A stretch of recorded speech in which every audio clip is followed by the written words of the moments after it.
大家好，我係正言堂嘅李山元，今日會同大家分享屬蛇嘅朋友喺2026年丙午年嘅流年運程。咁屬蛇嘅朋友咧，經歷完舊年2025年嘅犯太歲之後咧，今年咧會出現一個中規中矩、平穩度過嘅。咁本身睇翻個宮位咧，有粒吉星嘅，有粒祿分星嘅。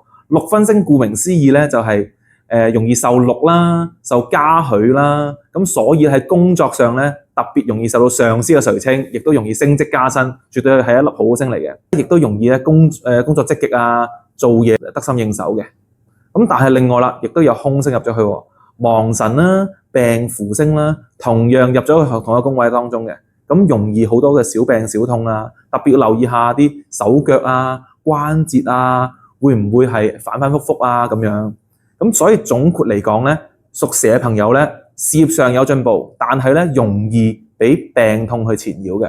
特別咧係1977年嘅朋友，1977年嘅朋友咧，佢係好大機會咧可以喺社會上升職加薪，或者有進一步嘅名望嘅。但係同時咧，佢首當其衝，容易咧有疾病嘅侵害啊，特別喺冬天嘅情況。所以1977年嘅屬蛇嘅朋友咧，要多加留意啦。